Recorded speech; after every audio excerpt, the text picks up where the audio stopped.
Bonsoir à tous.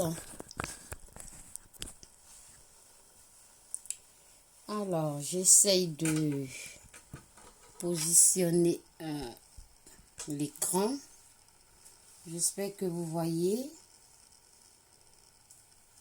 Non, ça se voit pas bien. Ok, c'est pas grave. Nous allons commencer. Hein.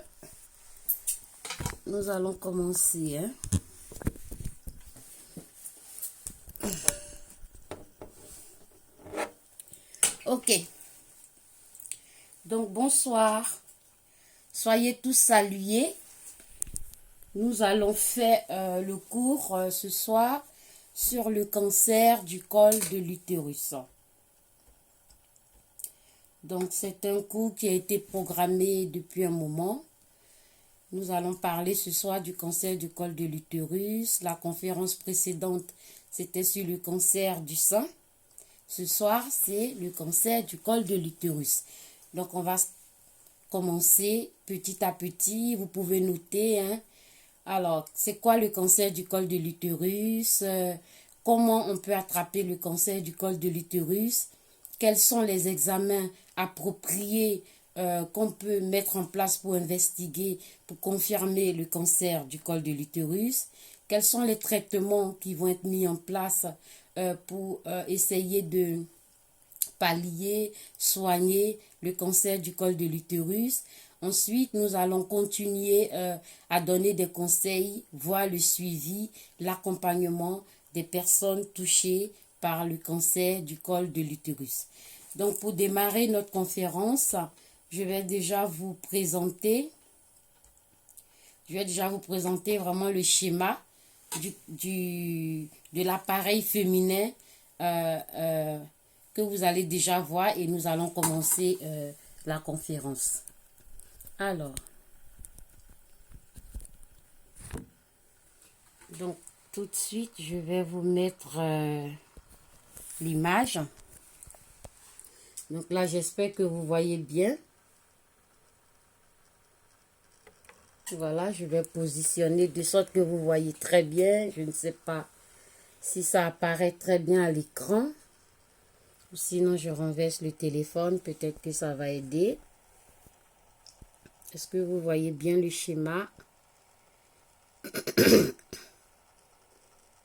Alors, est-ce que vous voyez bien le schéma pour qu'on puisse démarrer?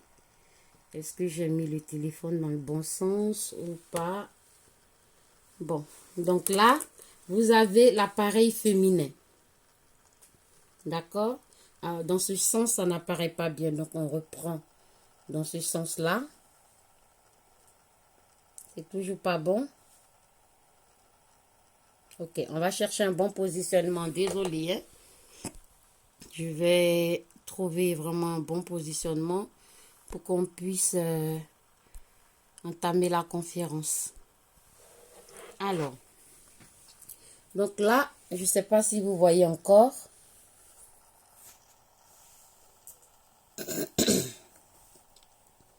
J'essaie de me donner un retour si vous voyez bien. Tac, tac, tac, tac, tac, tac, tac. C'est vraiment pas évident. C'est vraiment pas évident de laisser apparaître le schéma. Mais bon, c'est pas grave. On va commencer le cours et après, je vous ferai apparaître le schéma d'une autre façon. C'est pas grave, on va commencer le cours, d'accord?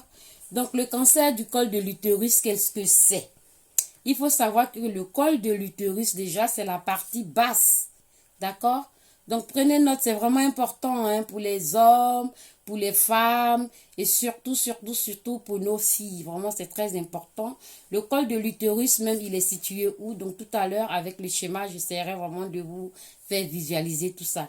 Le col de l'utérus, c'est la partie la plus basse et étroite de l'utérus que je vais vous montrer tout à l'heure dans le schéma. Donc, quand on parle de cancer du col de l'utérus, le cancer du col de l'utérus, donc c'est une maladie qui va se développer à partir de la muqueuse, donc de l'utérus de la femme. Donc, quand vous voyez l'utérus de la femme que je vais vous montrer tout à l'heure, il y a vraiment une partie très basse et étroite qu'on appelle le col de l'utérus. Et le cancer, donc, qui va toucher le col de l'utérus, il va se développer vraiment au niveau vraiment de cette partie basse-là de notre utérus. Donc, le cancer du col de l'utérus donc est un des cancers les plus répandus donc chez la femme après donc le cancer du sein. D'accord? Donc, c'est pas vraiment anodin le cancer du col de l'utérus. Quelles sont les causes qui vont provoquer le cancer du col de l'utérus? La principale cause donc qui fait vraiment survenir le cancer du col de l'utérus est liée vraiment à une infection vaginale. Donc, c'est une cause virale. Donc, le cancer du col de l'utérus va s'attraper au travers donc des rapports sexuels.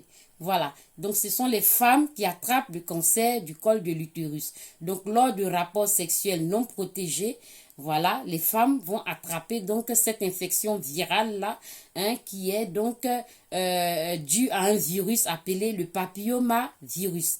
Donc le papillomavirus donc va pénétrer au travers de la femme lors des rapports sexuels et donc il va stagner dans le corps de la femme hein, et il prend vraiment beaucoup d'années, entre 10-15 ans et on va voir que ce virus-là est très latent, il reste là, il est asymptomatique, il est indolore dès le départ et donc la femme ne va pas se rendre compte qu'elle a ce papillomavirus. Donc ce virus va s'installer durablement dans l'utérus de la femme. Et il va provoquer des modifications au niveau vraiment de la couche superficielle, donc du col de l'utérus, c'est-à-dire la première couche hein, de la peau là au niveau de l'épithélium.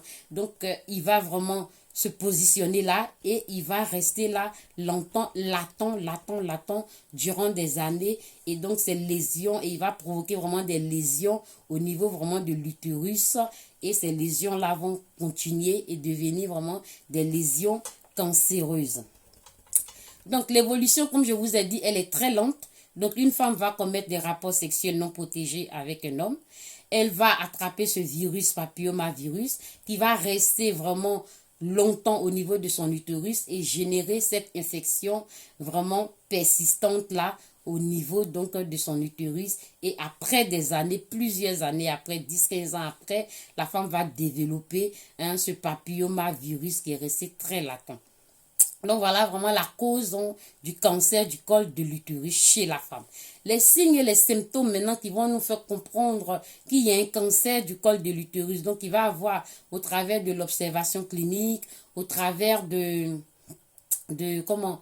signes cliniques, au travers des réactions, des symptômes que la femme va avoir, on va suspecter le cancer du col de l'utérus. Et quand il est suspecté, ben, il va avoir des examens, des investigations qui vont être mises en place. Donc, les signes peuvent être asymptomatiques chez la femme. Hein.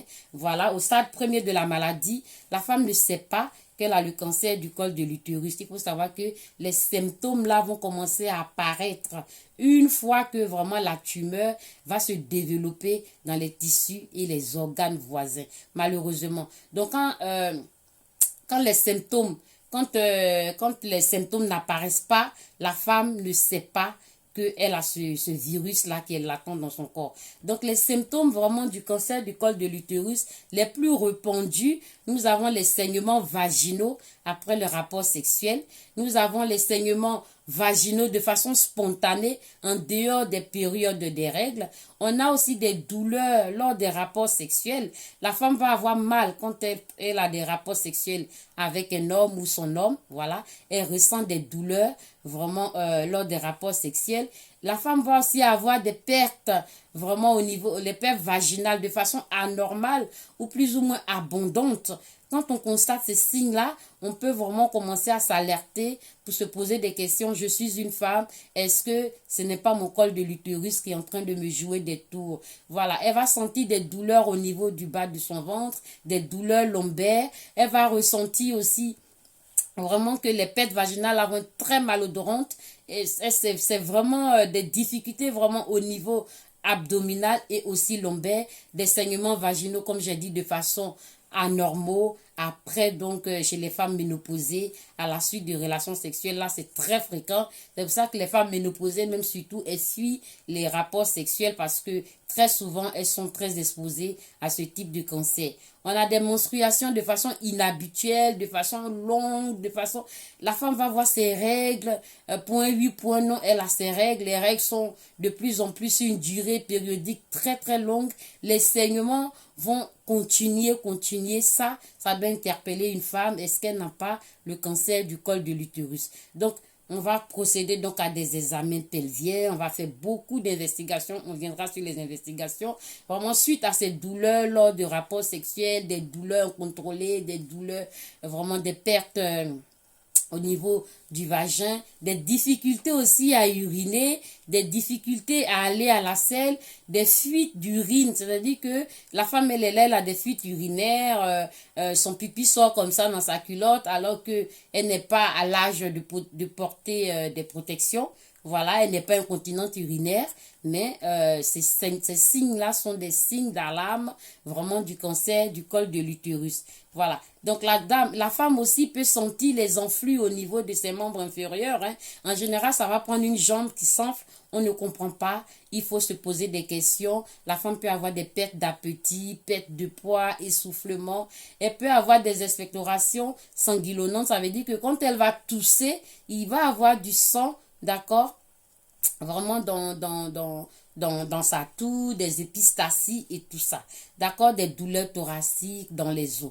D'accord, donc quand vous voyez ces symptômes-là qui se présentent chez vous, les femmes, même les maris, quand vous voyez vos femmes avoir ce genre de symptômes, on peut commencer à se poser des questions et tout de suite chercher à aller consulter. Mais il faut savoir que tous ces symptômes qu'on a évoqués et qui sont vraiment liés au cancer du col de l'utérus peuvent être aussi des symptômes d'une autre pathologie. Hein.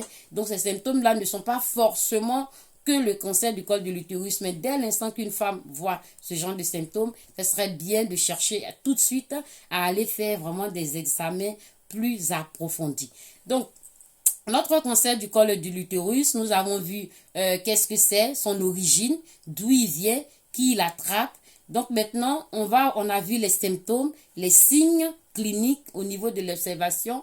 On va chercher maintenant à aller plus loin pour voir, maintenant que nous avons constaté tous ces désagréments, quels sont les examens nécessaires à faire vraiment pour pallier à cette complication-là.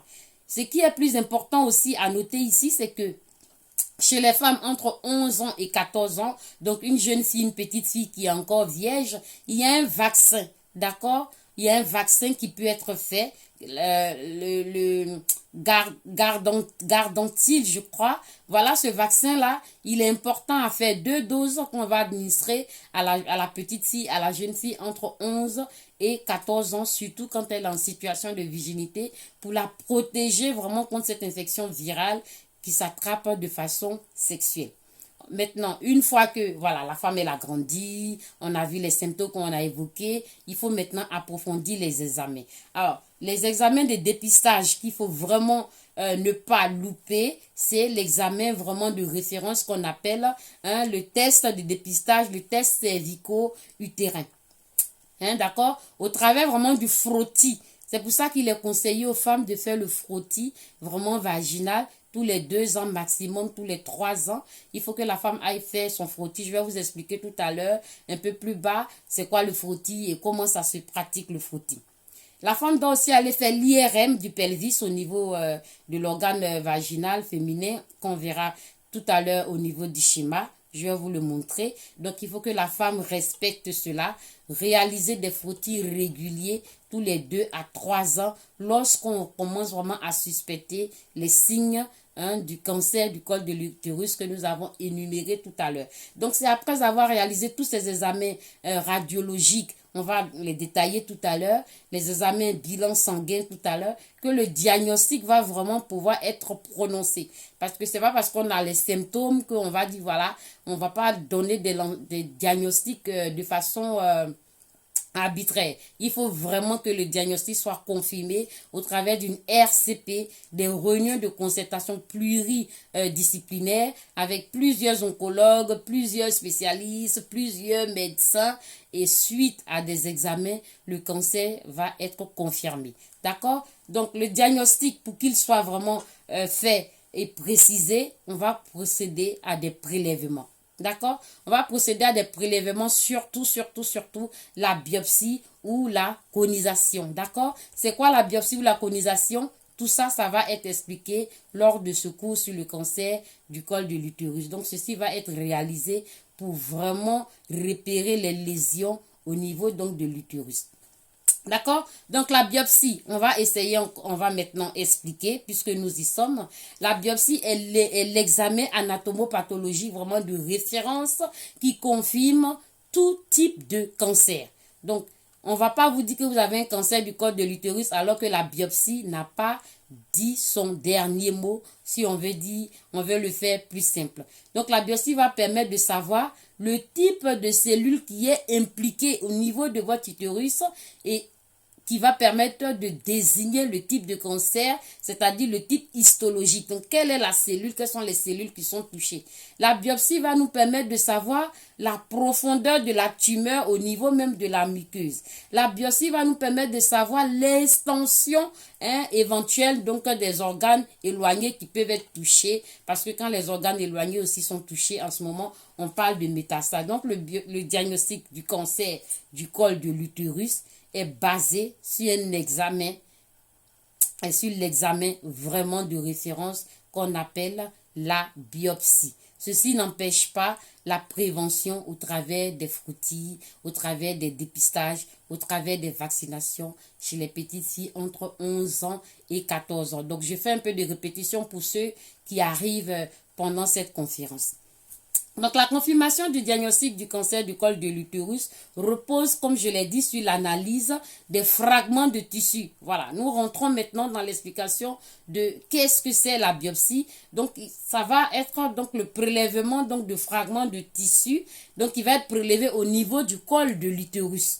D'accord? Donc, le médecin, le gynécologue, la technique aussi, je vais vous la dire tout à l'heure, il va aller prélever des fragments donc dans l'utérus, au niveau vraiment du col, pour essayer de confirmer le diagnostic. Donc, comment il va procéder? Il va procéder au travers donc d'une coloscopie, d'accord? Donc, cette coloscopie-là, c'est-à-dire qu'il va prendre un matériel, c'est comme un tuyau qui est muni vraiment d'une caméra, que donc, il va essayer donc à l'aide donc de ce spéculum-là, au bout, il y a une loupe, c'est ce que je dis, une caméra qui est binucléaire que le médecin va essayer d'abord d'introduire donc au niveau donc du vagin. Donc, comment il va procéder? Il va écarter vraiment les parois donc de l'utérus et il va essayer d'introduire vraiment ce spéculum-là et il va chercher à visualiser vraiment au niveau de l'organe féminin de la femme. Il va examiner ensuite la surface du col de l'utérus.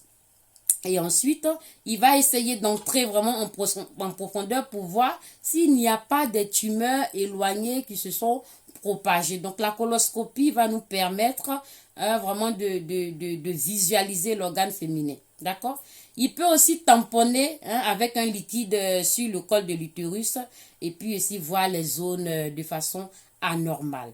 Donc, le médecin va donc prélever un ou plusieurs échantillons de tissu provenant donc de ce col de l'utérus là, et donc cette procédure là va permettre au médecin de vraiment procéder à la biopsie. C'est vraiment une situation d'inconfort chez la femme parce que ça peut provoquer des saignements, ça peut provoquer aussi des douleurs abdominaux bien évidemment, et donc la femme elle va être dans une situation de malaise, d'inconfort, et vous savez que les femmes c'est très important, l'image corporelle chez la femme c'est très important.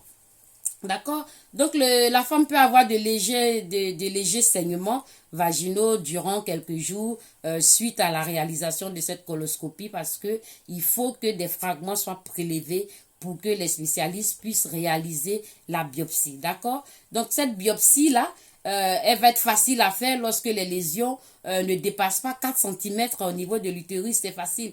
Mais quand les lésions sont plus profondes, en ce moment-là, le spécialiste va procéder par ce qu'on appelle la biopsie conique. Donc, parce que vraiment, ils vont chercher à aller attraper des fragments de tissu dans la forme de cône.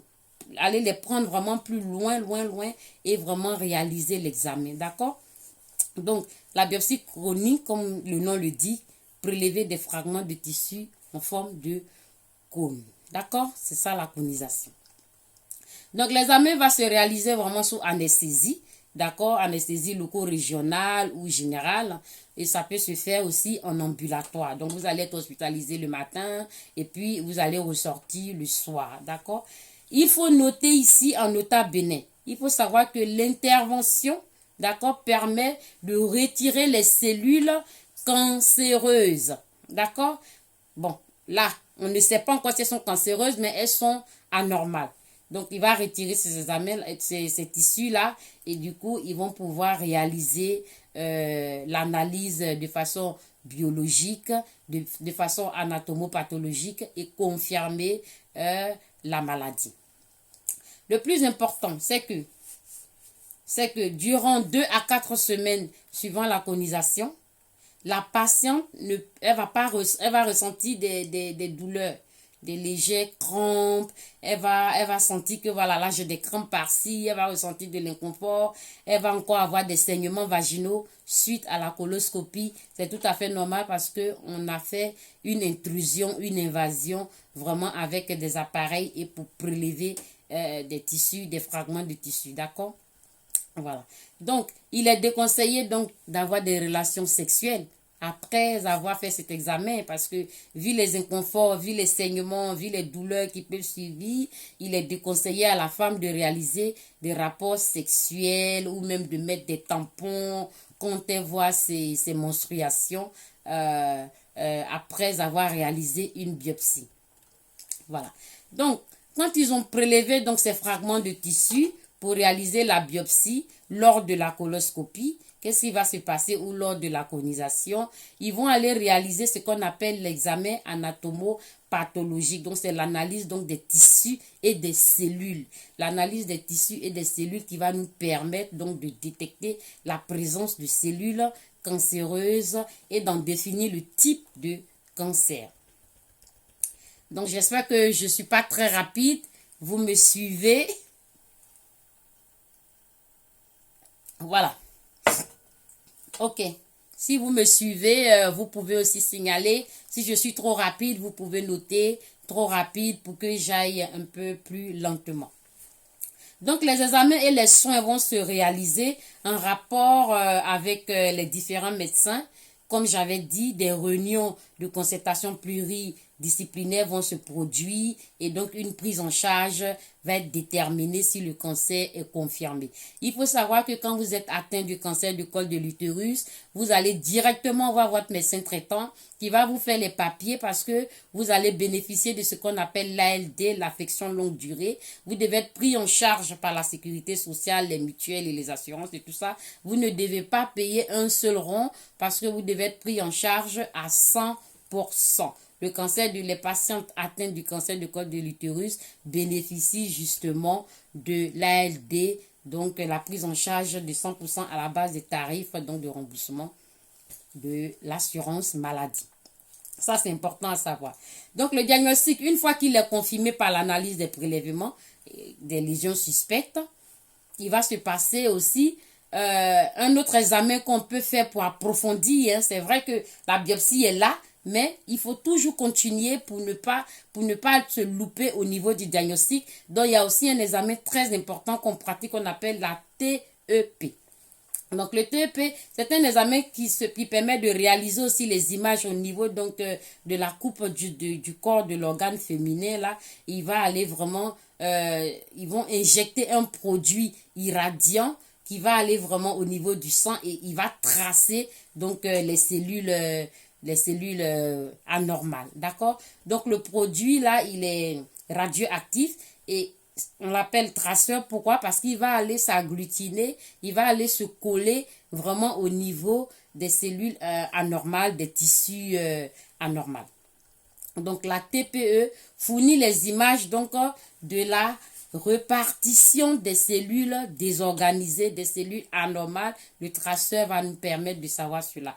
Donc, il va se passer aussi une cytoscopie. On peut faire une cytoscopie. La cytoscopie, donc, c'est l'examen de la vessie par l'endoscopie. Vous voyez, parce que le col de l'appareil féminin que je vais finir par vous montrer tout à l'heure, parce que je vais voulu commencer par cela. On va aller faire une cytoscopie. On va faire une rectocopie au niveau du rectum, c'est-à-dire visualiser aussi le rectum. On va faire des bilans sanguins adaptés. Tout ceci pour vraiment avoir un diagnostic le plus optimal, le plus vrai et surtout ne pas se tromper parce que il faut surtout pas se tromper de diagnostic et si on se trompe de diagnostic, on va se tromper de traitement. Donc comme je vous disais tout à l'heure, comment se passe le frottis vaginal?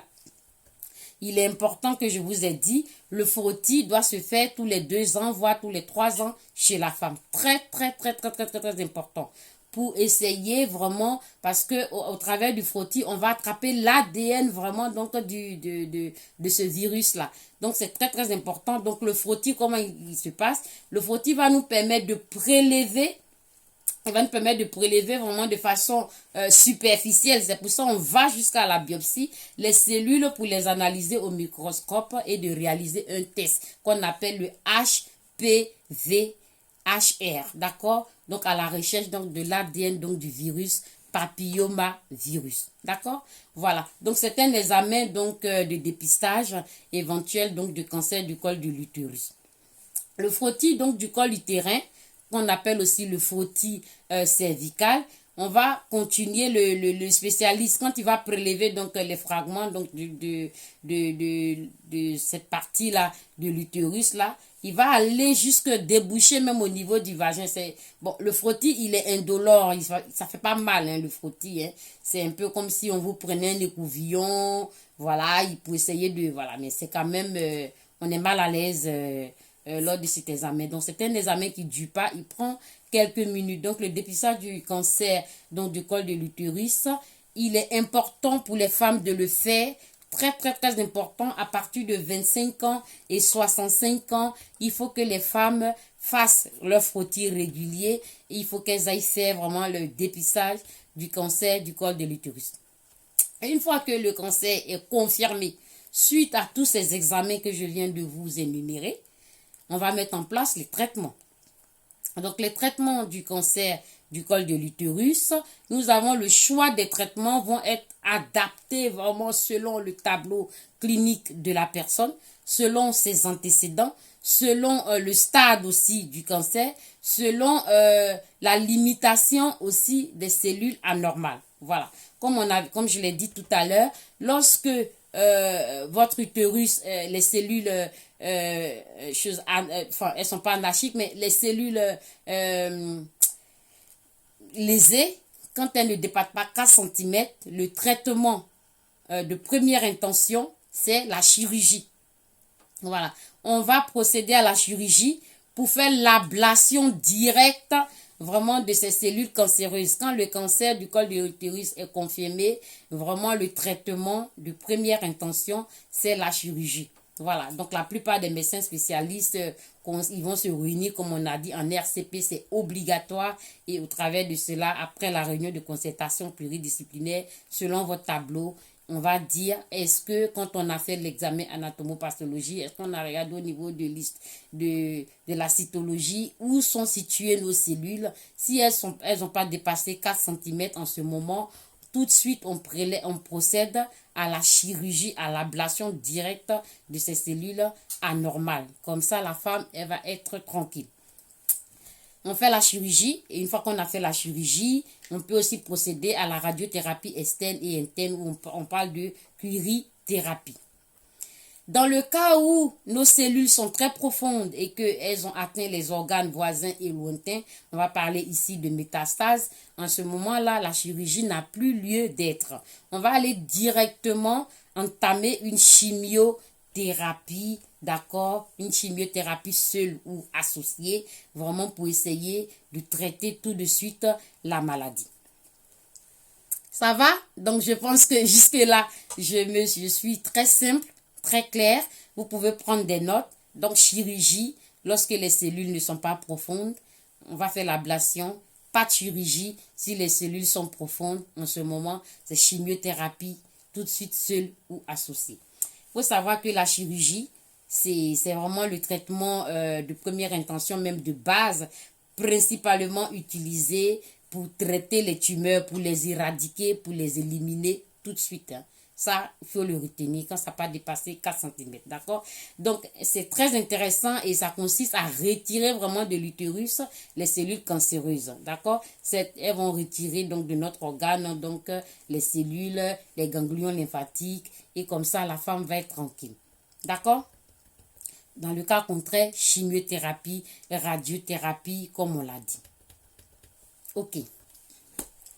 Dans le cas où les tissus, les cellules ont atteint les cellules profondes, c'est bien de se répéter parce qu'il y a des gens qui viennent d'arriver chimio. D'accord? Donc, il faut savoir que pendant et après le traitement donc du cancer du col de l'utérus, la prise en charge va être globale pour le confort du coup de la patiente. Donc, cette prise en charge-là comprend les traitements du cancer, comme on a dit. D'accord? Il n'y a pas de... Voilà. Soit c'est la chire, soit c'est on entame la chimio et tout ça. Donc, la prise en charge va être globale, vraiment pour pallier aux effets secondaires liés au traitement. Parce que la chimiothérapie, ça, je le ferai dans un autre cours, quand on parlera surtout des cancers. La chimie, les effets secondaires des chimiothérapies, c'est important que je revienne dessus à une autre occasion. Mais aujourd'hui, on va vraiment aller vraiment tout droit dans le cancer du col de l'utérus. Je vais vous en citer quelques effets secondaires. Donc, pendant ce traitement-là, on va mettre en place des traitements pour pallier aux effets secondaires de la chimiothérapie qui peut être des alopécies, des chutes de cheveux, des nausées, des vomissements, des douleurs osseuses, des douleurs diffuses, difficulté à déglutir, la personne ne peut plus manger parce que elle a subi une chimio très forte, donc ça a désorganisé vraiment au niveau de son système immunitaire. Vraiment les effets secondaires de la chimiothérapie doivent être palliés.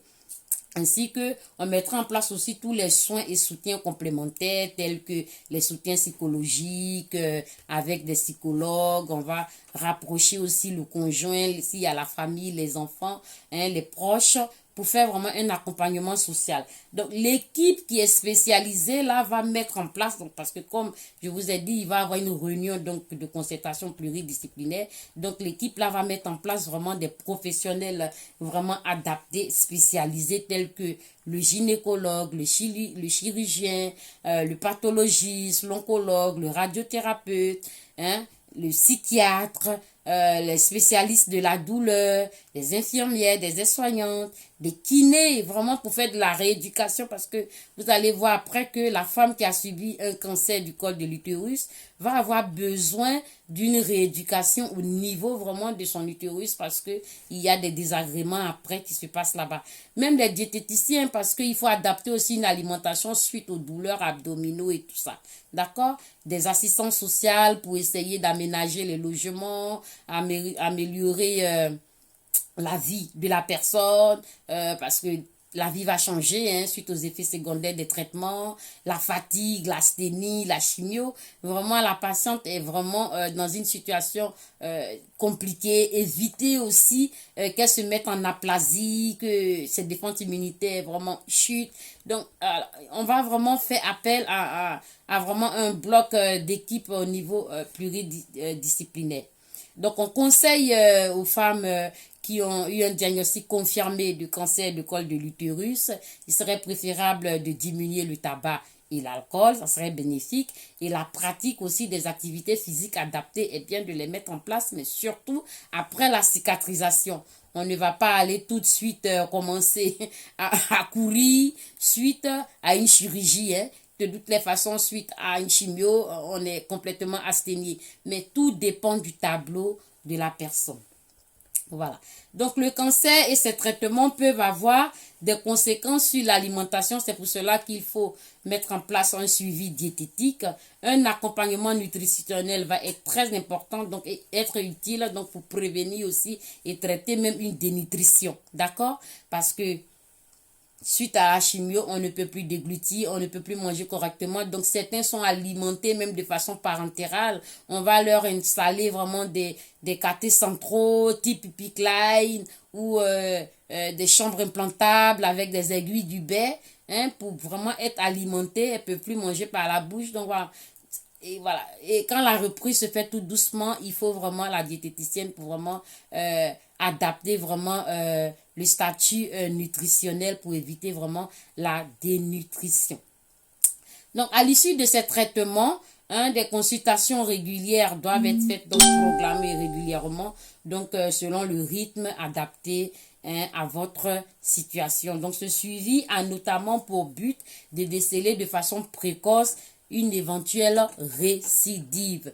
Il faut savoir que quand vous avez un cancer du col de l'utérus, qui non seulement qui est un vilain cancer chez la femme qui est diagnostiqué super tard, s'il est diagnostiqué super tard, entre 10 et 15 ans, vous êtes sauvé avec les différents traitements que je vous ai dit selon votre situation. Il faut ensuite éviter maintenant la récidive, d'accord? Il faut éviter la récidive et aussi il faut éviter les effets secondaires afin de favoriser donc une bonne rémission et éviter que la maladie recommence et prenne des proportions vraiment au niveau de notre appareil génital féminin qui est l'utérus, le col de l'utérus. Donc, des petits conseils donc dans ce cours pour les femmes. Avant d'aller faire un frottis, il y a quand même des mesures à prendre, des conduites à tenir. Donc, on va donner quelques conseils, d'accord?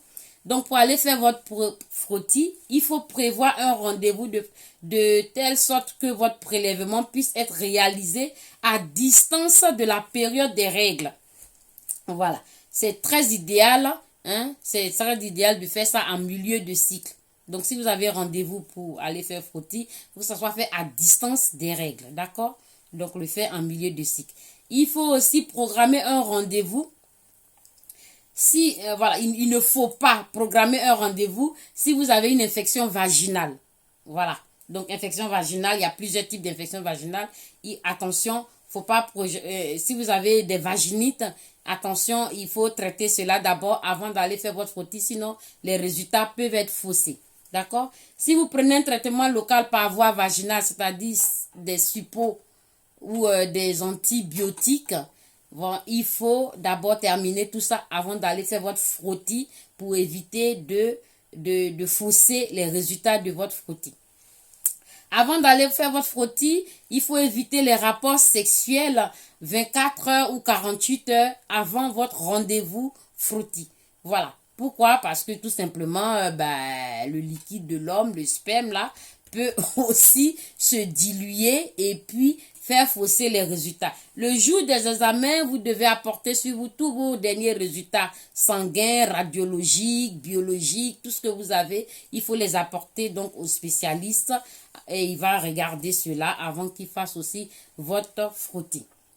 D'accord? Donc, voilà. Ça, c'est les petits conseils à donner avant d'aller faire le frottis.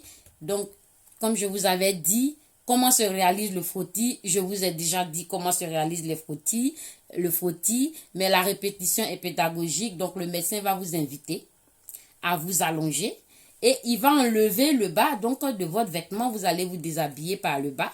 Vous allez vous allonger donc sur le brancard.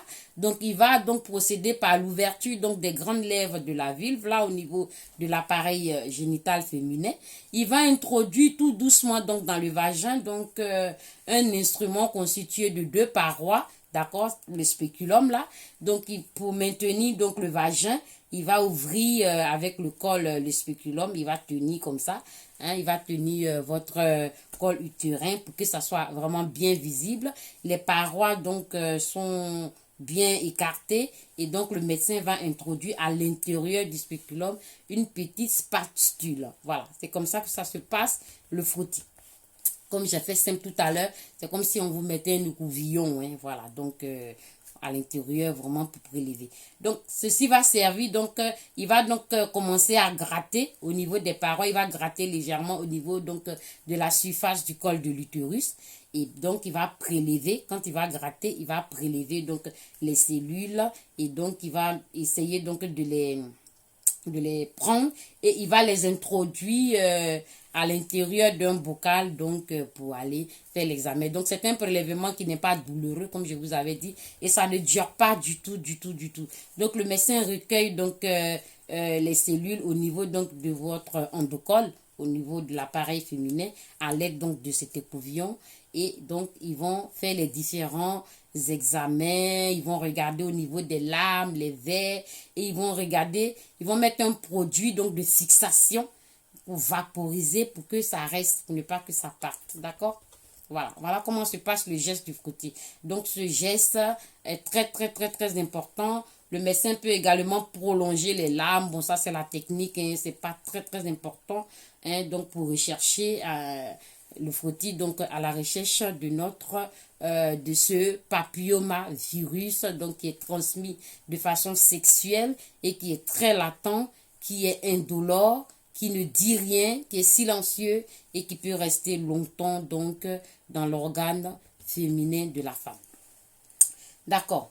Alors, donc on a vu notre traitement. Le cancer du col de l'utérus se soigne, ça c'est connu. Nous avons des traitements. Et en cas de récidive, qu'est-ce qui va se passer? Si la femme qui est atteinte du cancer du col de l'utérus, le col de l'utérus, son cancer récidive, il y a aussi des mesures à prendre. Donc, vous pouvez noter tout ça. Si je suis rapide, comme je vous ai dit, dites-moi trop rapide pour que j'aille lentement. Mais si vous ne réagissez pas là, je considère que le rythme, le débit est bon. Donc, en cas de récidive, le traitement de la récidive du cancer du col de l'utérus, il y a des traitements. Donc, le cancer du col de l'utérus, donc, faut savoir que c'est une pathologie vraiment liée à la femme qui vient, un des cancers très répandus qui vient vraiment en deuxième position après le cancer donc du col du sein, d'accord, qui est diagnostiqué tardivement. Donc, ce cancer du col de l'utérus en France, il va toucher plus de 2900 femmes hein, en cette année 2021, c'est ce qui a été dit, donc selon les sources. D'accord? Et il cause beaucoup de décès quand même. Hein. Il y a 1100 décès vraiment par an de femmes qui décèdent du cancer du col de l'utérus. Donc toutes les femmes doivent vraiment prendre au sérieux cette pathologie hein, au travers de la prévention, ne pas attendre la dernière minute. D'accord? Voilà. Donc, les récidives donc de ce cancer de col de l'utérus, on va mettre en place des traitements pour éviter hein, qu'il y ait récidive et permettre une guérison durable. D'accord? Donc, nous allons énumérer cela. Donc, les traitements visant à éviter la récidive, c'est pour vraiment prolonger l'espérance de vie de la personne, c'est pour que la guérison soit durable et très durable et diminuer les symptômes, améliorer aussi la qualité de vie de la patiente. Donc, les traitements les plus importants après la chirurgie, ça va être la chimio, la radio et s'il y a récidive, malgré que vous n'avez pas eu de chirurgie au préalable et que vous êtes passé directement à la chimio, si vous avez été guéri et que vous récidivez à ce moment-là, on va faire une chirurgie maintenant. Vous comprenez? Voilà. Donc, en cas de récidive, ça va être donc une chirurgie, donc le traitement donc de récidive. En cas de récidive, c'est la chirurgie qui est vraiment conseillée et tout de suite après, on va pallier avec les traitements de chimiothérapie et aussi de radiothérapie ensuite donc pour voir les rayons et bien vraiment les brûler hein, parce que les cellules anarchiques sont très têtues, il faut vraiment les éradiquer. Voilà, donc la radiothérapie aussi peut être envisagée de façon locale ou régionale, d'accord? Donc, elle peut être administrée même en palliatif ou en curatif. C'est-à-dire palliatif, ça veut dire que vous êtes en phase terminale, quoi. Voilà. On peut vous l'administrer ou en curatif, c'est pas vraiment la phase terminale, on peut vous rattraper. D'accord? Donc, nous continuons, on n'est pas loin de finir, c'est très important la santé. Voilà, parce que la santé n'a pas de prix. Donc, c'est important de donner des informations, d'accord? Alors, donc, nous avons aussi, en cas de récidive, nous avons, suite à la chirurgie, à la chimio, à la radio, nous avons ce qu'on appelle les thérapies ciblées. Donc, ce sont des traitements qu'ils vont mettre en place, mais ça s'appelle thérapie ciblée. C'est des traitements à base d'anticorps monoclonaux. Voilà. Donc, les spécialistes, là, ils vont vous mettre sous traitement à base d'anticorps monoclonaux. D'accord? Parce que tout dépend, comme je dis, on fait la cytologie pour savoir le type de cellules. On fait, voilà, l'anatomocytologie pour savoir le type de cellules, le type de cancer exactement. Donc, ils vont mettre en place une thérapie ciblée, c'est-à-dire un traitement ciblé à base d'anticorps monoclonaux. Donc, les anticorps monoclonaux, donc, ils vont cibler, donc, il s'agit donc de protéines particulières que ils vont trouver vraiment au niveau, donc, du col de l'utérus et donc, en grand nombre sur la cellule cancéreuse. Et c'est ça qu'ils vont prendre ils vont envoyer des anticorps qui vont cibler vraiment ces cellules que je vous explique là. Voilà. C'est pour ça qu'on dit thérapie ciblée. On a aussi les essais cliniques. Les essais cliniques, tout ça, c'est des traitements en cas de récidive. On a aussi les essais cliniques. Donc, les essais cliniques, ce sont des traitements, on va mettre en place. Quand on dit essai, ça veut dire qu'on veut tester quelque chose.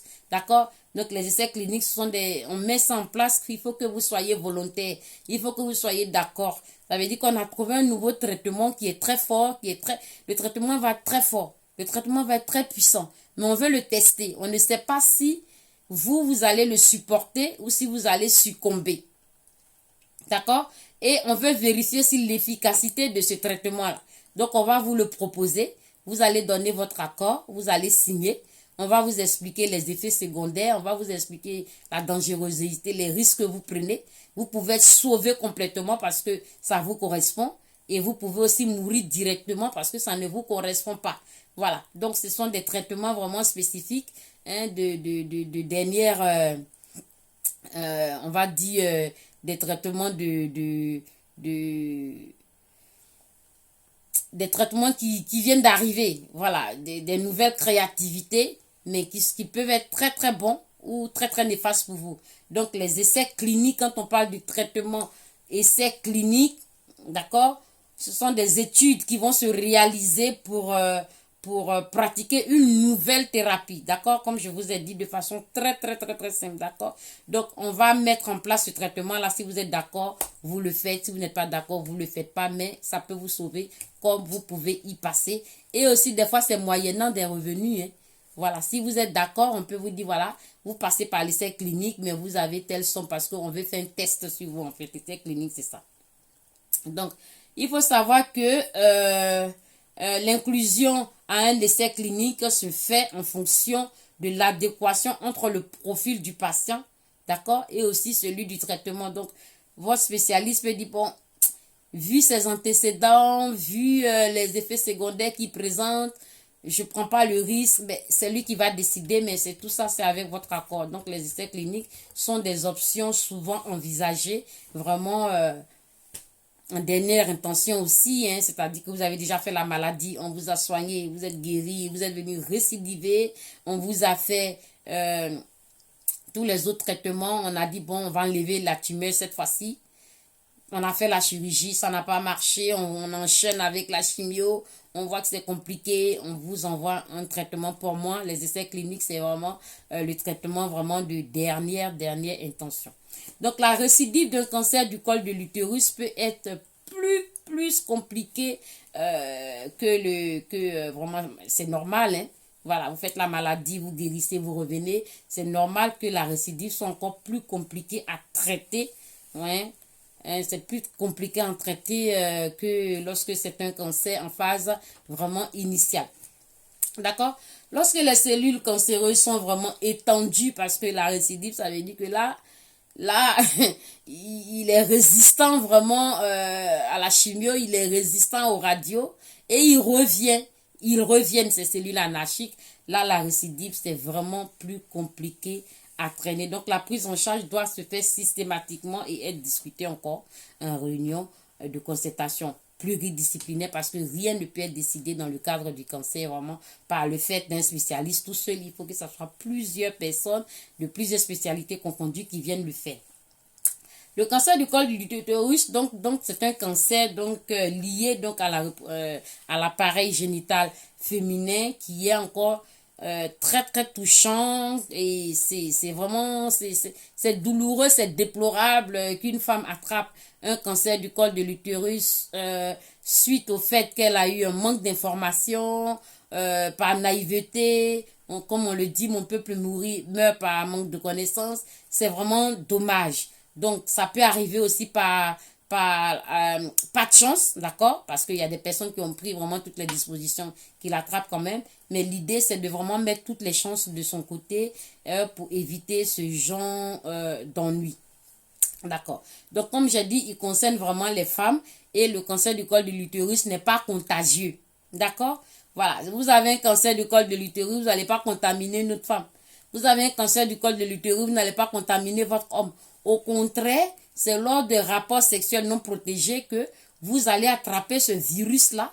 D'accord? Un virus qui va rester en vous de façon très latente et s'infecter en vous, qu'on appelle le papillomavirus. Donc, après l'annonce du cancer du col de l'utérus, qu'est-ce que la femme va craindre?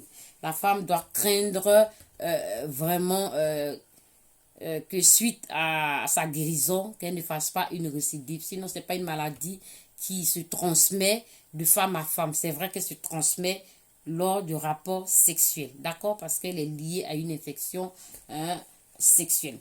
Le cancer du col de l'utérus peut apparaître à tout âge, d'accord?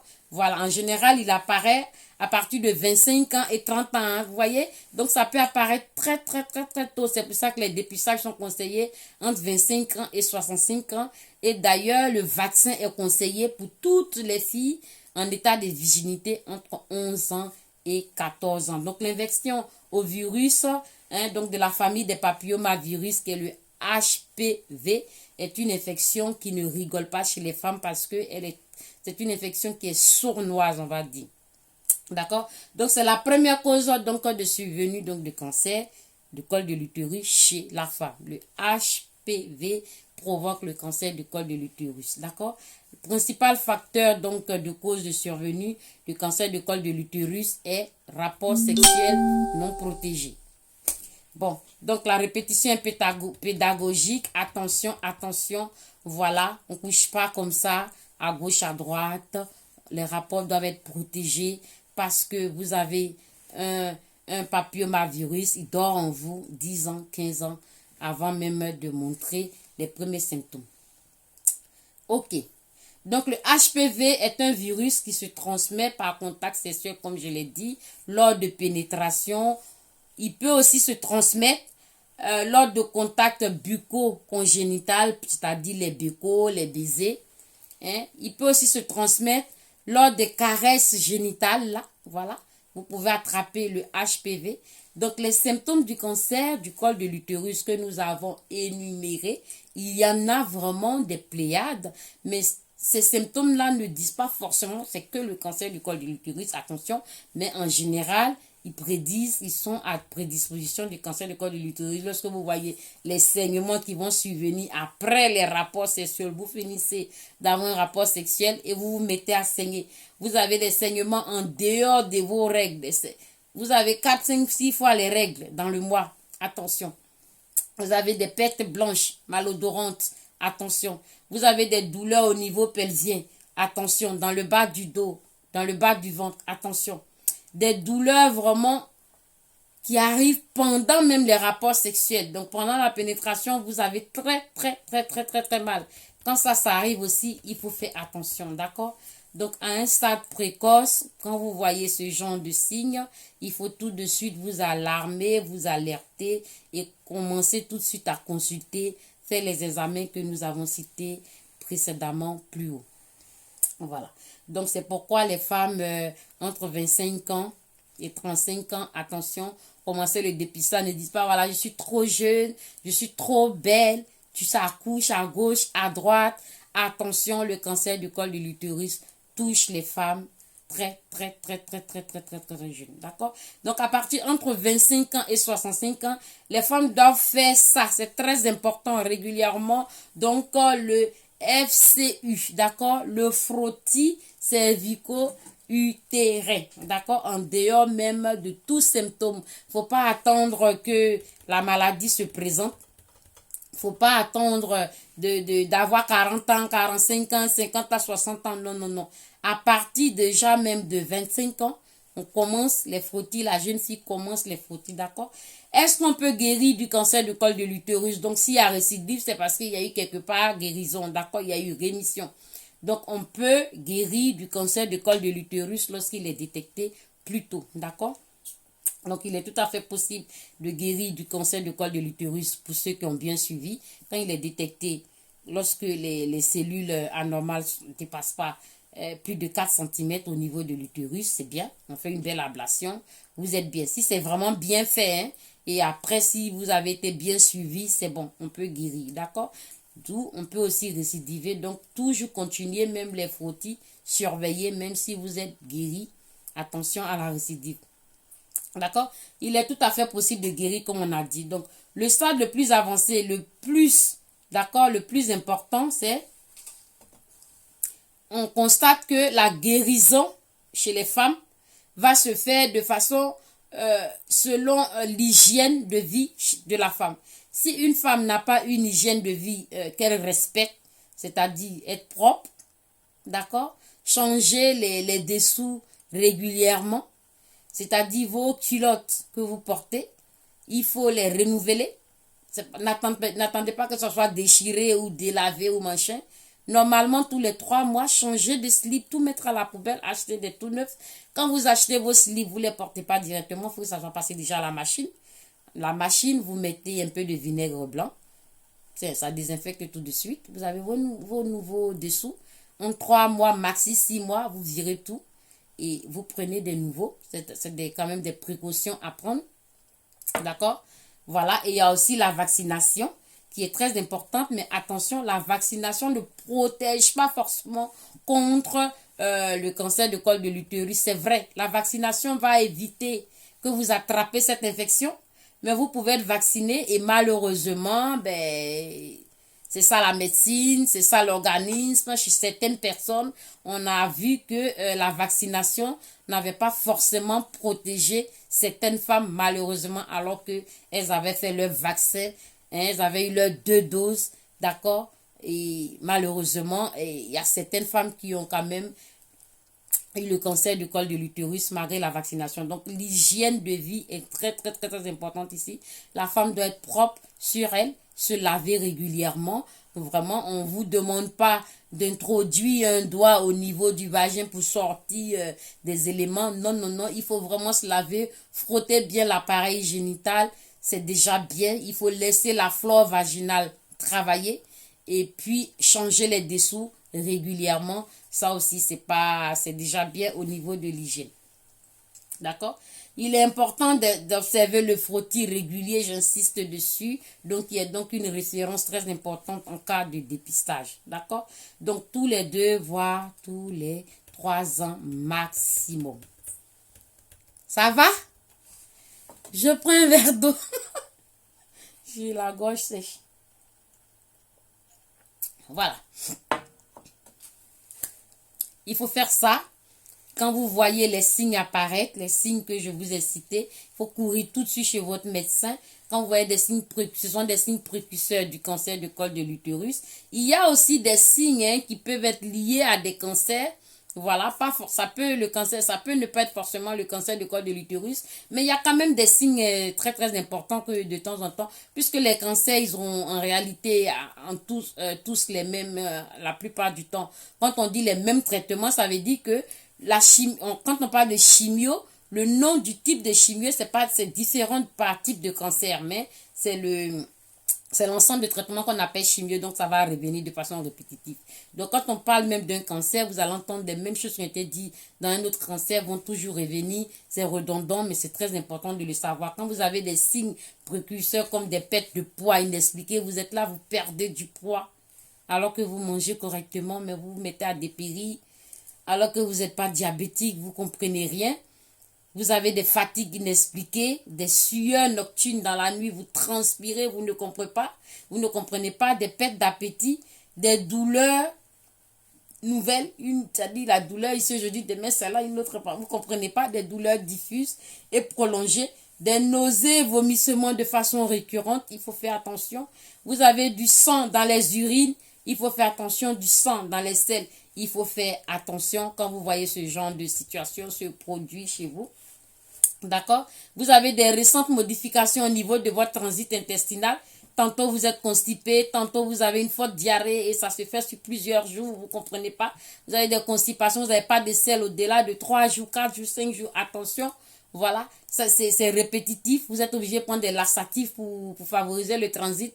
À chaque fois, pour commencer à vous poser des questions, vous êtes là, vous avez des diarrhées sur plusieurs jours inexpliquées alors que vous mangez des aliments qui vont empêcher la diarrhée, vous prenez des traitements qui favorisent antidiarrhéiques, mais vous continuez à avoir attention. Vous avez des fièvres de façon récurrente, votre température est toujours au-dessus de 38,5 ou à partir de 38,5, attention, surtout quand vous avez du 38,5 aujourd'hui, demain, après-demain, attention. Vous prenez votre Doliprane qui a des propriétés antipyrétiques, votre température ne tombe pas. Vous mettez tout à disposition pour faire baisser la température, ça ne tombe pas. Attention, vous pouvez aussi vous poser des questions. Vous avez des toux chroniques, vous toussez à chaque fois, la toux ne s'arrête pas. Attention, vous avez des changements vraiment au niveau des comportements. Voilà, vous avez des ulcérations cutanées, vous ne comprenez pas, ça apparaît, ça ne guérit pas. Vous avez, vous touchez là, vous sentez des types de ganglions, des lésions, des plaies qui ne cicatrisent pas. Attention, voilà. Donc ça, c'est des petits conseils de temps en temps, quel que soit le type de cancer qu'on va aborder. On va dire quelques symptômes vraiment inhabituels. Il ne faut pas rester comme ça. Ce n'est pas parce que ça ne vous empêche pas d'aller au travail ou de réaliser vos activités que vous n'allez pas tout de suite aller courir et approfondir les examens. Voilà. Ensuite, le cancer toujours confirmé, nous arrivons vers la fin, il va avoir ce qu'on appelle le soutien psychologique, il va avoir ce qu'on appelle l'accompagnement. Très, très, très, très important. Voilà. Donc, il va avoir ce qu'on appelle l'accompagnement parce que quand on est dans une situation de cancer confirmé, traité, la vie est bouleversée, la vie familiale est bouleversée, le mari, les enfants, la femme, c'est vraiment pénible, l'entourage, certains le gardent pour eux tout seuls, ils n'informent même pas leurs compagnons, ils n'informent pas leurs conjoints parce qu'ils ont peur des retombées, ils pensent que l'autre va demander un divorce, ils pensent que l'autre va aller en parler aux voisins parce que le secret, la personne souhaite garder le secret et du coup, le suivi ne se fait pas correctement. Il faut que le conjoint ou un proche ou des proches soient au courant de la maladie pour vous aider vraiment dans la prise en charge. Donc, quand la personne a un cancer vraiment, cancer col de l'utérus chez la femme qui est déclaré, on va mettre en place ce qu'on appelle le soutien psychologique et l'accompagnement. Donc,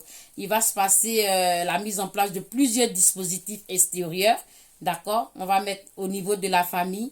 On va appeler les proches, la femme, les enfants, les plus grands, ceux qui sont en situation de comprendre.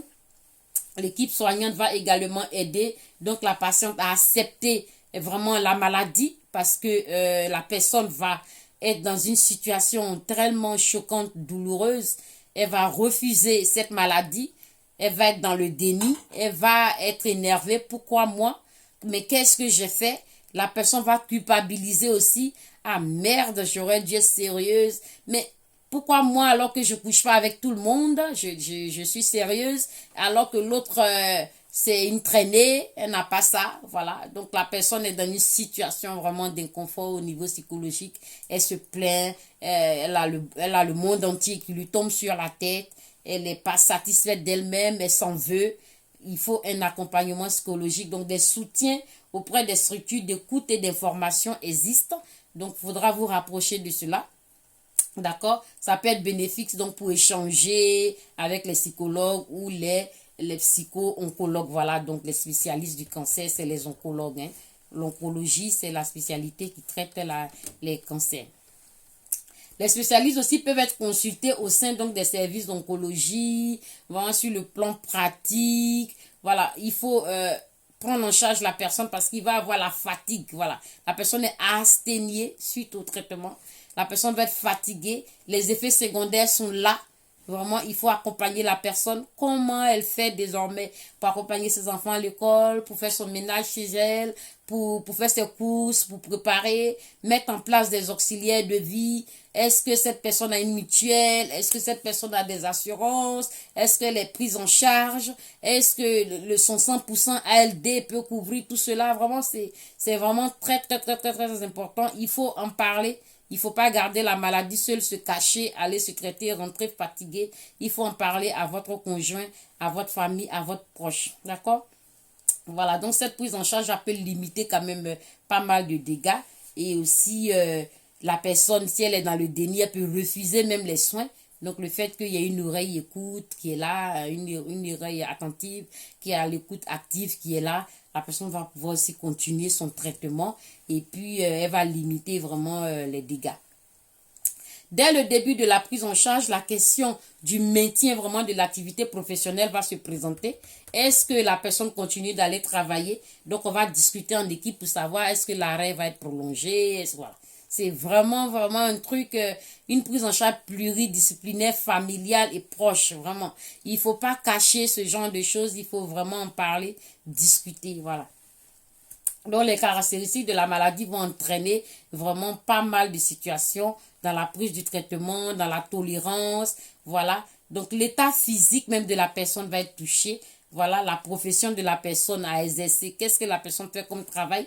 Est-ce que la personne peut continuer à travailler? Est-ce que l'arrêt maladie prolongé? Vraiment, tout ça en équipe pluridisciplinaire disciplinaire avec la famille et les proches, c'est très important pour essayer de déterminer l'arrêt du travail sur le long, le court terme, qu'est-ce qu'on peut mettre en place. Donc, le médecin va continuer avec dans cet accompagnement complémentaire, comme j'ai cité les spécialistes, il peut aussi vous conseiller d'autres types de traitements, d'autres types d'accompagnement, type homéopathie, d'accord, pour essayer des traitements à base de plantes et tout ça, qui ne sont pas chimiques. Il y a aussi des acupunctures, des phytothérapies, l'hypnose aussi, pour vous détendre, pour vous relaxer, pour vraiment travailler au niveau de l'esprit, du cerveau. Hein. Il y a aussi la médecine douce qui n'est pas mal, la médecine parallèle aussi qui n'est pas mal. Il y a aussi les médecines alternatives, d'accord? On peut mettre en place aussi des prises en charge d'un cancer de cette façon-là. De cette façon, il y a beaucoup de choses, d'accord? Ceci peut apporter vraiment une qualité de vie qui peut être bénéfique et significative vraiment pour le patient. La femme, elle a le cancer du col de l'utérus. Sa sexualité, ça se passe comment? Donc, suite au cancer du col de l'utérus, la reprise d'une vie sexuelle épanouie est possible. D'accord? Vous avez eu votre cancer du col de l'utérus, vous pouvez reprendre votre vie sexuelle. Hein? C'est pas interdit. Suite à votre tableau, chose de la sanitaire, vous êtes guéri, vous n'êtes pas guéri, vous récidivez, vous êtes sous traitement. Voilà. Est-ce que vous êtes asthénié, fatigué, épuisé? Mais une chose est sûre, c'est que c'est pas parce que vous avez eu le cancer du col de l'utérus que votre vie sexuelle s'arrête. D'accord? Elle peut être épanouie et possible, mais attention. D'accord? Attention, car en cas de chirurgie, il est d'abord conseillé d'attendre que la cicatrisation se fasse, ce qui est clair. D'accord? Il faut qu'il y ait une cicatrisation complète avant de passer à l'acte. D'accord? Le processus peut être aussi plus long en fonction donc du type d'opération que vous avez eu. Par la suite, il peut aussi avoir des gènes ou des douleurs qui peuvent être ressenties lors de rapports sexuels. Hein, d'accord? C'est pas parce que vous avez un cancer de l'utérus, vous pouvez y aller, mais il peut avoir des gènes. Donc, allez-y doucement. C'est pour cela qu'on implique le conjoint, le mari, pour qu'il sache, voilà. Tout ça, ça va faire partie de l'accompagnement. D'accord? Il faut aussi faire attention parce que la femme va avoir un rétrécissement au niveau vaginal suite à son cancer du col de l'utérus puisqu'elle a eu une intervention chirurgicale. Donc, c'est bien que le mari ait aussi un accompagnement, une éducation pour que lors des rapports sexuels, il n'aille pas, voilà, ça soit pas une vitesse à un débit comme avant. Faut que ça soit vraiment peut-être plus ralenti, de façon plus douce encore, parce que là, là, les tissus ont été lésés et la cicatrisation, faut pas léser la cicatrice. D'accord? Il faut faire attention parce que le vagin est raccourci et rétréci. Donc, les rapports sexuels, les hommes, attention. D'accord? Il y a aussi un durcissement au niveau donc des tissus. D'accord? Parce qu'il y a eu des radiothérapies. Donc, ça va durcir donc, au niveau des muqueuses. Donc, pour cela, les rapports sexuels doivent se faire vraiment de façon différente, délicate, dans la douceur. D'accord? On mettra aussi en place, si certaines personnes, des traitements hormonaux. Tout ça dans l'accompagnement. Quand vous faites les rapports sexuels que vous avez eu le cancer du col de l'utérus, vous pouvez aussi utiliser des gels lubrifiants. D'accord, c'est d'autres moyens donc qui existent donc pour atténuer donc les conséquences donc liées donc à l'état physique donc de cet appareil féminin qui a été vraiment endommagé, traité, soigné. Il y a des gels lubrifiants que les femmes peuvent utiliser justement pour réaliser donc pour réaliser l'acte sexuel avec leur compagnon. D'accord? Il faut savoir que les conséquences peuvent être psychiques, physiques et mentales. Donc, l'accompagnement ici est très, très important dans tout, vraiment, dans tous les niveaux de la vie de la femme. Vraiment, au niveau physique, corporel, sentimental, intime. Vraiment, c'est important. Il n'y a pas de tabou. Il faut vous confier à votre médecin et on va tout vous détailler. Il ne faudra vraiment rien négliger, d'accord? Surtout dans le cas où le cancer va aller donc toucher directement les organes de la sexualité. C'est pas le moment et de la reproduction. Il ne faut vraiment, c'est vrai, c'est gênant, c'est tabou, mais c'est bien d'en parler, d'accord? Parce que la femme, elle va avoir un sentiment de culpabilité, elle va pas être bien. Voilà, elle est mal à l'aise et voilà, le malaise s'installe et du coup, elle va vouloir garder tout. Non, non, non, non. L'accompagnement est là vraiment pour visualiser tout hein, dans le cadre vraiment du dialogue qui peut, on peut trouver vraiment les mots, les solutions adaptées à votre situation. Hein, et atteindre vraiment un nouvel équilibre pour favoriser vraiment une qualité de vie hein, très, très, très importante. Il est important de communiquer avec son partenaire, d'accord? Et également, si possible, de se faire aider par des professionnels, comme je l'ai dit si haut. D'accord? L'équipe médicale, l'entourage, les associations et les assistants sociaux. Alors, encore un peu de patience, on n'est pas loin. Donc, comme on l'a dit, selon les statistiques, la fréquence donc, du cancer du col de l'utérus, près de 3000 cas de cancer du col de l'utérus sont diagnostiqués chaque année en France. D'accord? Donc, on peut avoir un enfant suite à un cancer du col de l'utérus aussi. Ça, c'est une question. Ce sont des questions qui reviennent. J'ai essayé de prendre quelques questions qui peuvent revenir sur les cancers du col de l'utérus. Et donc, au cours vraiment de la conférence, je réponds sur la sexualité, sur le travail, la reprise de vie, l'accompagnement et avoir l'enfant. Alors, lorsque le cancer du col de l'utérus est diagnostiqué à un stade avancé, là, il y a problème, d'accord? Mais c'est pour ça qu'il faut faire les frottis, je reviens dessus. S'il est diagnostiqué plus tôt, vous pouvez vivre votre vie correctement. On peut rattraper tout, faire les examens et les traitements. Mais s'il est diagnostiqué super tard, sachant que c'est un virus qui est très latent et qu'en plus, au-delà des 10-15 ans qui se diagnostique super tard, à ce moment-là, c'est compliqué. D'accord, c'est compliqué même au niveau de la prise en charge des traitements, comme je l'ai dit. Les grossesses aussi sont compliquées, d'accord. Donc, c'est impossible d'avoir une suite, de devenir maman. Vous vous rendez compte? Quand il est vraiment à un stade super avancé, là, non, l'utérus n'est pas d'accord pour porter ça. Donc, la grossesse, c'est souvent impossible. D'accord? Voilà, c'est difficile quand c'est comme ça. Donc, si vous forcez pour porter une grossesse comme ça va être une grossesse intra-utérine, une grossesse qui va pas arriver à septembre et vous-même, vous allez être paumé. D'accord? Donc, vous vous rendez compte comment un virus latent qui va être à l'intérieur d'une femme peut entraîner des dégâts comme ça. Donc, c'est important d'en parler. D'accord? C'est important d'en parler parce que vaut mieux que ça soit diagnostiqué tôt, opéré rapidement pour que la femme puisse vivre sa vie. Il s'agit ici d'une situation vraiment très grave. D'accord? Voilà. Donc la grossesse peut être à haut risque. Il peut y avoir des fausses couches, des enfants prématurés, des malformations, des césariennes. Vous comprenez? Voilà. Donc, si vous avez un cancer du col de l'utérus à un stade très avancé et que vous tombez enceinte, eh bien, il va se passer obligatoirement, on va vous conseiller l'IVG en fait. On va vous conseiller de virer ça. D'accord? Parce que vous allez vous exposer. Vous allez vous mettre en danger. Il faut faire attention aux premiers signes, aux premiers symptômes, comme je l'ai dit tout à l'heure plus haut.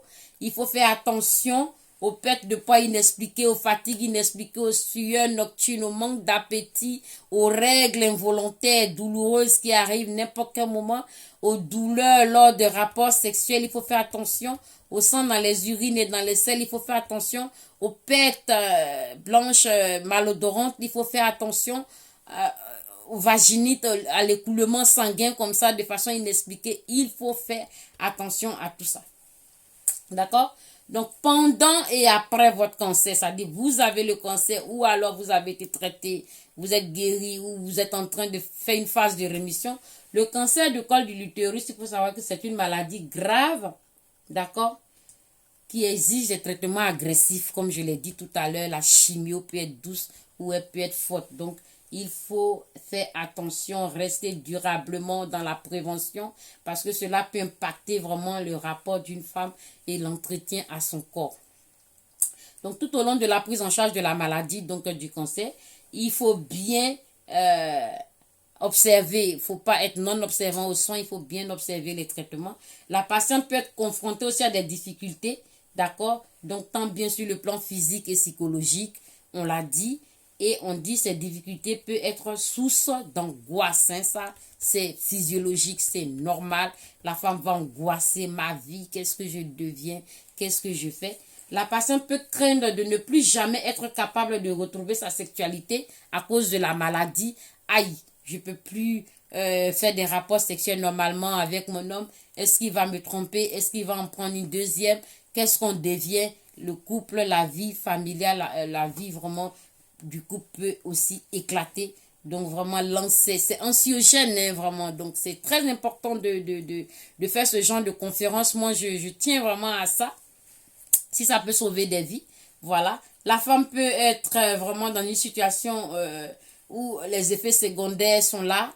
Voilà, et sa vie est complètement paumée, difficile à supporter. Les effets indésirables liés à la chimiothérapie et la vie de sexualité, l'absence de lubrification enfin, il y a trop de contraintes. Il faut aller au lit avec son mari, il faut chercher des gels lubrifiants. La femme même, elle est là, elle est gênée. Son mari va à un débit rapide, maintenant il faut qu'il se réadapte lui-même. Il se dit, oulala, celle-là doit être fatiguée, je vais aller voir ailleurs. Elle a des douleurs au niveau de son appareil génital qui fait qu'elle n'est plus épanouie au lit avec son homme. Si elle avait des roucascas, maintenant elle ne peut plus les faire. Vous voyez ce que ça donne? C'est vraiment des dégâts, hein, le cancer du col de l'utérus. Hein. Donc, je suis vers la fin de ma conférence. Si vous avez des questions, vous pouvez me poser des questions en inbox et je vous reviens tout de suite. D'accord? J'ai répondu à certaines questions directement, même sans que vous me les posez. D'accord? Donc, c'est très important lorsque le cancer est diagnostiqué, l'ablation de l'utérus hein, doit... l'ablation des cellules doit être faite directement au travers de la chirurgie. Donc, lorsque la patiente est confrontée donc, à des difficultés physiques et psychologiques pour retrouver sa sexualité harmonieuse. Je me répète, un accompagnement est très, très, très, très important. Ça peut être votre médecin, ça peut être votre infirmier, ça peut être un psychologue, ça peut être vraiment un spécialiste, ça peut être votre ami, ça peut être votre mari, mais il faut que ces personnes-là soient informées et éduquées. Donc, avant d'arrêter la conférence, il faudrait quand même que je vous montre le schéma, parce que ça, j'y tiens quand même. Il faudrait quand même que je vous montre le schéma. D'accord? Il faudrait que vous visualisez, c'est très important que je vous fasse visualiser le col de l'utérus. Donc, je vais vous faire visualiser ça et...